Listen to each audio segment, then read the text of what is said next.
Le nouveau canal de Suez inauguré en 2016, le 6 août 2016, pour accélérer le mouvement de navigation maritime, pour raccourcir la trajectoire, pour constituer une source de rendement et d'investissement pour l'Égypte, pour y tenir des centres ou une zone industrielle et d'investissement. Mais peut-on rendre ce centre un centre aussi d'attraction? Peut-on attirer les touristes justement vers cette artère très particulière? Le canal de Suez, comment le rendre une source d'investissement, pas seulement au niveau du commerce, de l'échange commercial, au niveau des zones industrielles, mais autres? Oui. Savez-vous, Maha, que beaucoup de touristes, beaucoup des habitants dans le monde entier ont rêve de visiter le canal de Suez. Une des importances fatales de l'Égypte sur le plan stratégique, importance géographique, c'est que nous possédons le canal. Comment puis-je venir en Égypte et ne pas pouvoir visiter le canal de Suez? C'est comme une pyramide. C'est comme vous me dites, je viens en Égypte et je ne peux pas voir les pyramides. Au fait, le fait de faire de ce zone-là une zone uniquement économique ou commerciale ou stratégique fait que le tourisme a reculé. Bien qu'aujourd'hui, et depuis votre socle, depuis votre programme, je lance une idée nouvelle, une idée aussi de pouvoir développer nos ports égyptiens, tels qu'Alexandrie, tels que Port Saïd, tels que Suez. Aussi, il faut faire attention que nous, on gagne des miettes lorsque les bateaux européens de croisière arrivent à quai en vendant le musée du Caire et uniquement les pyramides. Donc nous, on gagne que dalle, on gagne rien du tout, on gagne des miettes.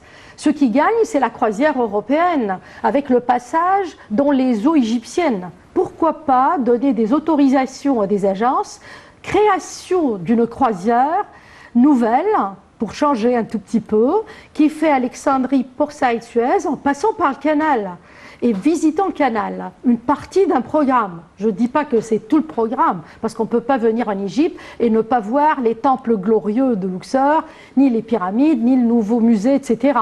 Mais quand même, comment peut-on passer à côté du canal de Suez? Voilà.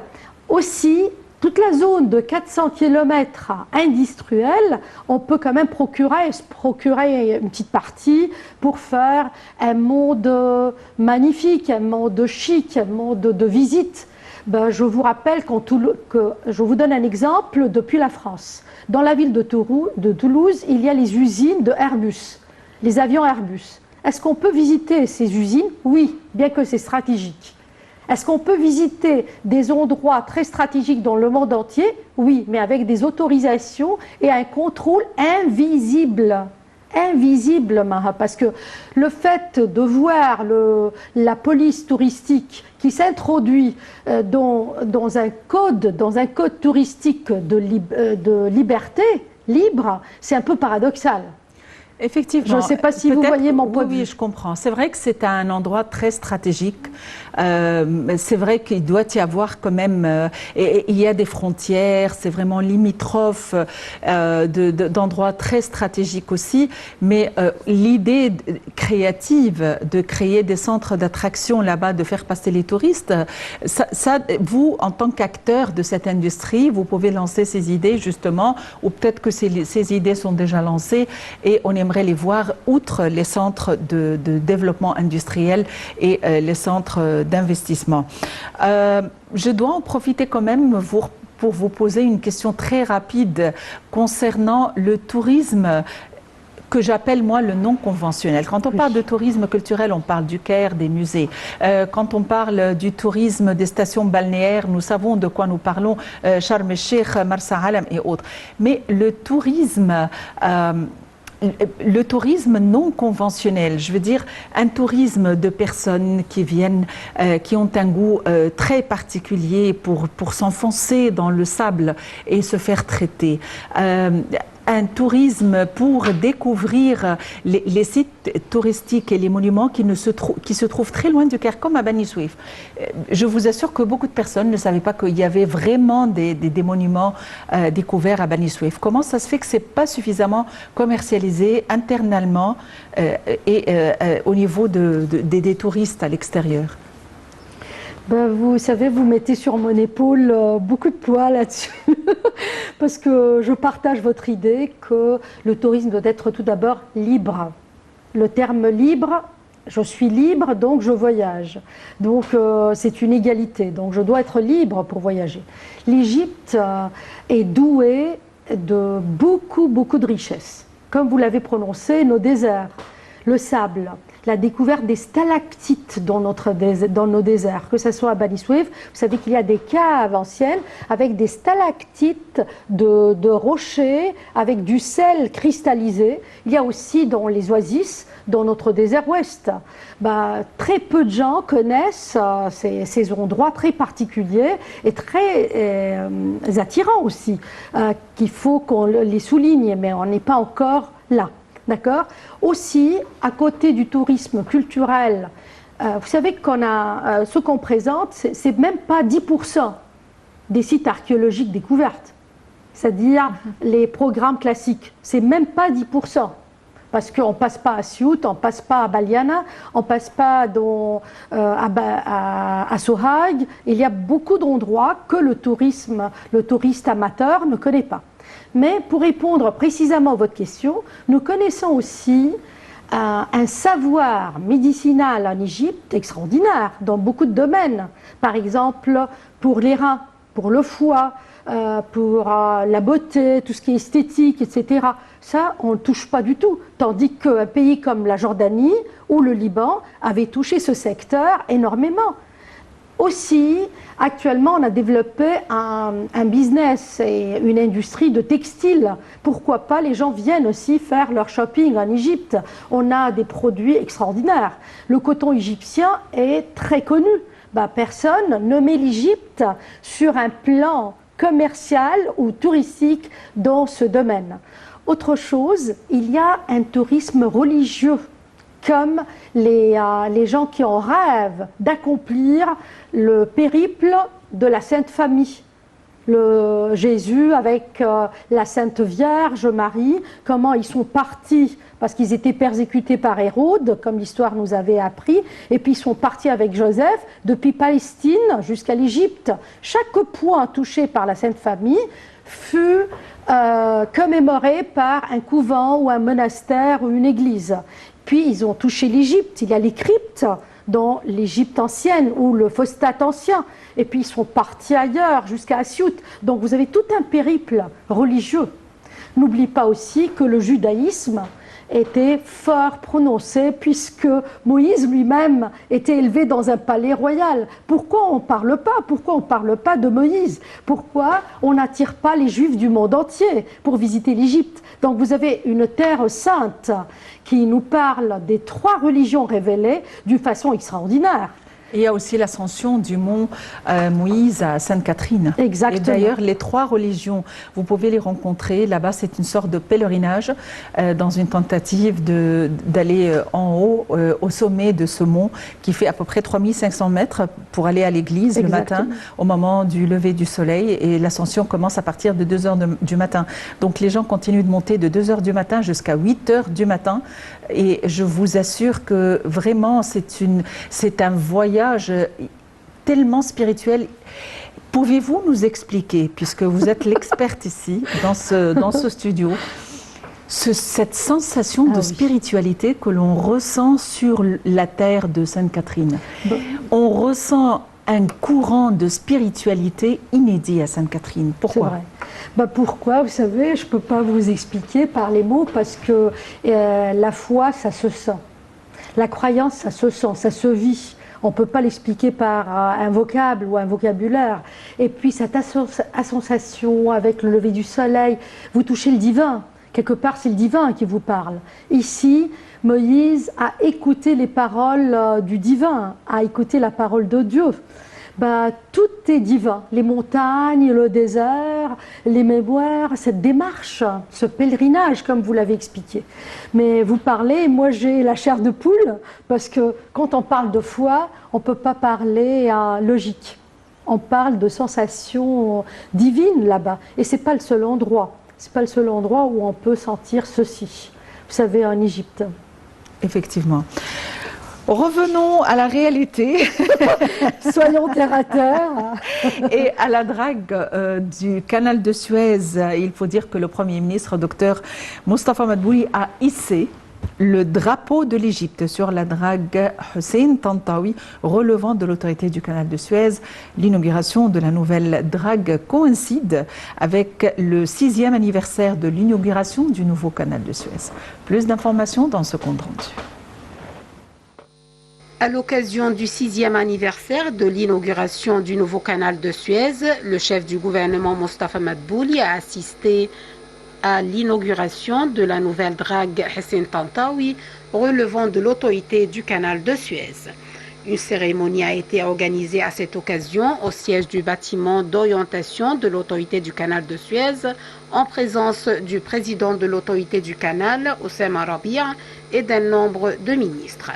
La drague Hussein Tantawi est considérée comme la deuxième plus grande drague du Moyen-Orient, à l'instar de la drague Mohed Mamish, qui a récemment rejoint la flotte de l'autorité du canal de Suez. La drague Hussein Tantawi est équipée des dernières technologies modernes et dispose de capacités de forage d'environ 3600 mètres cubes de sable par heure et elle devrait participer aux travaux d'élargissement du cours de navigation du canal de Suez.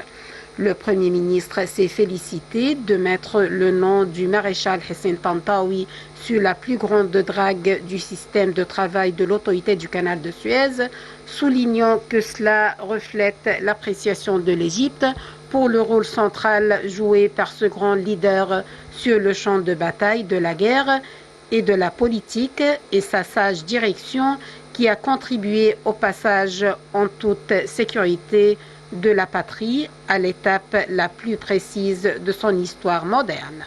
Le chef de l'autorité du canal de Suez a pour sa part souligné que le rattachement de la drague Hussein Tantawi à la flotte de l'autorité était l'une des mesures prises dans le cadre d'une stratégie de développement intégral pour développer le cours de navigation du canal et maintenir son leadership malgré divers défis mondiaux.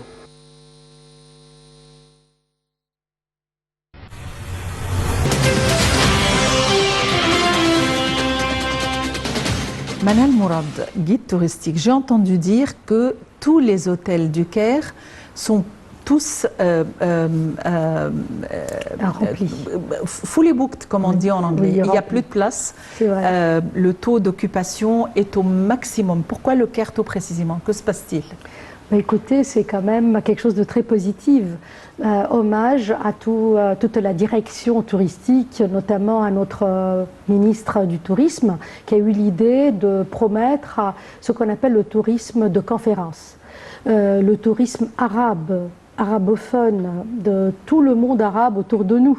Nous sommes un pays quand même qui attire par la mer, par sa culture, par la vie nocturne. On a un art de vivre extraordinaire. Rien que notre gastronomie, nos cafés, nos soirées sur le Nil, tout ça, c'est un peu magique, si vous voulez, par rapport aux autres pays autour de nous. Donc quand même, actuellement, cette année, ils ont pu promettre joyeusement ce côté-là. Et puis, on ne peut pas nier cette démarche, cette volonté de créer une nouvelle Al-Amin, nouvelle capitale, nouvelle Beni Suef. Vous savez qu'il y a 14 villes qui sont en train de se créer, de se construire. Et l'Al-Amin, si jamais on ne sait pas qu'est-ce que c'est une ville bannière au bord de la mer Rouge, au centre du côte, le côte nordique, le côte du Nord. Donc quand même, c'est une ville qui a attiré le monde entier. À ne pas oublier que l'Europe presque fermé, presque contouré par des lois, des législations qui vous permettaient de voyager. Et l'Europe a eu un coup terrible au niveau du tourisme. Par exemple, un pays comme la France, un pays comme l'Espagne, un pays comme l'Italie, ben vraiment, ils ont un problème tragique, un problème tragique au niveau économique touchant le tourisme. Heureusement, il y a quelques pays qui ont bien compris comment promettre ceci, notamment l'Égypte. Vous savez, on a facilité les visas, on a facilité tous les soins et tous les examens de PCR pour savoir si vous avez du Covid ou pas. Quand même, ce virus incroyable qui a freiné un progrès extraordinaire. Mais l'Égypte a bien, comment dirais-je, a bien travaillé là-dessus. Donc maintenant, un touriste peut appeler un laboratoire pour venir jusqu'à l'hôtel pour faire ses examens de PCR, ainsi de suite, et c'est plus cher, c'est pas cher. Donc quand même, c'est attirant. Autre chose, vous avez tous nos plages, tous les sites, nous sommes en plein été, et les gens quand même profitent d'une façon extraordinaire. Voilà. Effectivement.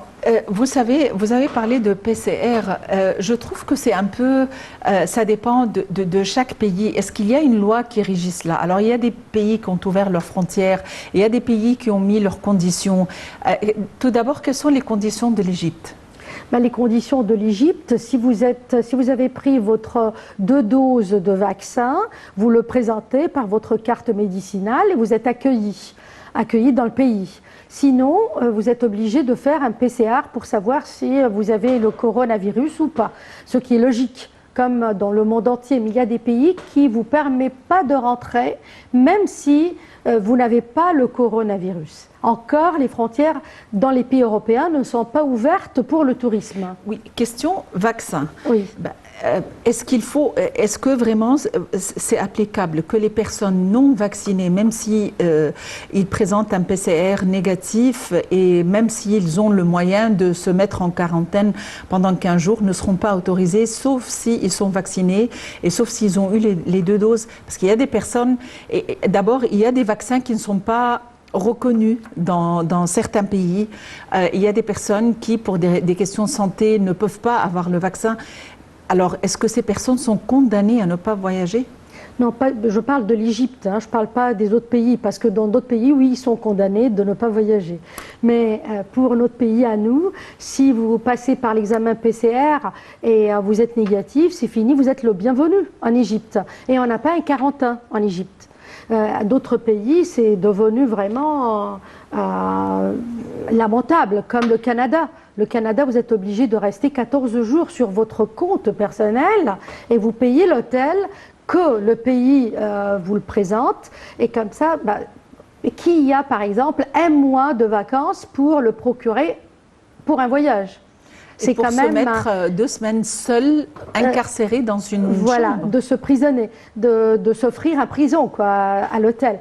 Donc en fait, c'est un peu paradoxal avec le tourisme, l'idée du quarantaine. L'Égypte, heureusement, n'a pas appliqué les quarantaines, sauf au début. Mais actuellement, il n'y a pas le quarantaine.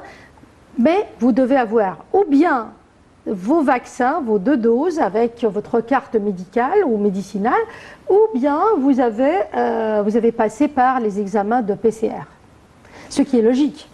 Mais bien sûr, pour les examens de PCR, je vais en profiter pour faire un peu l'évaluation du tourisme actuel en Égypte. Ce sont les vacances et en fait, toutes les réservations, tous les hôtels sont réservés. J'ai parlé du Caire, mais j'ai l'impression aussi que dans les stations balnéaires à Ain Sokhna, ne parlons pas de la côte nord, c'est vraiment complet. C'est vrai que les gens étaient incarcérés pendant 2 ans presque et n'ont pas eu l'occasion de partir. Mais il faut dire qu'il y a quand même un mouvement interne. Mais qu'en est-il au mouvement touristique de l'étranger, des étrangers qui viennent ici? Oui. Tous les sites que vous avez mentionnés sont bien remplis. Et même à Luxor, même à Aswan, il y a des visiteurs, même en plein canicule, en pleine chaleur, les gens en visitent parce que, comme vous dites, ils étaient un peu chez eux et puis c'est le rêve de voyager. On a eu le plaisir et on a eu la chance d'accueillir tous nos confrères frères des pays arabes autour de nous, tels que les pays du Golfe et tels que les pays aussi du Maroc, ainsi de suite. On avait accueilli aussi des Ukrainiens de l'Ukraine, on avait accueilli des Turcs, des Chinois qui visitent l'Égypte, pas en dose, pas en pourcentage convenable comme on avait l'habitude de faire, mais quand même la surprise était venant des pays arabophones, des pays du Golfe. Les Arabes sont revenus, hein, oui, ils sont revenus pour l'été, pour les vacances d'été. Et même, je connais des voyages touristiques avec des Européens. Donc, on a reçu énormément des gens de l'Espagne, de l'Italie, de France. Les Américains, maintenant, il y a 8 mois, ils n'arrêtent pas à venir. Donc, quand même, vous avez un tourisme international en Égypte. Oui. Et qu'en est-il au grand musée? D'abord, on a eu l'inauguration du musée de la civilisation et le transfert des momies. Donc, c'était vraiment un événement qui nous a quand même changé les idées. C'était vraiment un événement grandiose. Mais qu'en est-il au grand musée du Caire dont l'inauguration était attendue depuis très longtemps? Ben, on l'attend encore et personnellement je l'attends avec beaucoup de joie, beaucoup de plaisir, beaucoup d'enthousiasme. J'ai envie de voir la mise en place de toutes ces pièces extraordinaires, incroyables, la luminosité, comment ils ont travaillé sur la muséologie. Donc quand même, cette fois-ci, il y a une technique qui va agréablement surprendre le monde entier. Il y a 100 000 pièces qui seront ouvertes au public. Il y aura des restaurants dans le musée, des hôtels dans le musée, des pièces de théâtre, tous les laboratoires au-dessous du musée pour travailler et restaurer nos monuments égyptiens avec une technologie extraordinaire. Quand même, ça sera une inauguration attendue, comme vous dites, et tout le monde en rêve. Et je crois que l'Égypte attend un bon moment pour faire une célébration qui est à la hauteur de ce bâtiment extraordinaire. Effectivement. Manal Mourad, vous êtes guide touristique. Merci d'avoir été avec nous aujourd'hui. Merci pour les tours qu'on a effectués grâce à vous durant ces 60 minutes. Eh bien, le canal de Suez est une nouvelle perspective au niveau touristique. C'est un endroit de l'Égypte qui est d'une importance primordiale au niveau sécuritaire tout d'abord, au niveau industriel, au niveau économique, au niveau de l'investissement. Et donc, il y a une vision quand même et un rêve et une option de le rendre un événement touristique aussi, un passage pour une croisière intra-égyptienne, si on peut le dire. Merci de nous avoir suivis, très bonne fin de soirée et à la prochaine. Merci.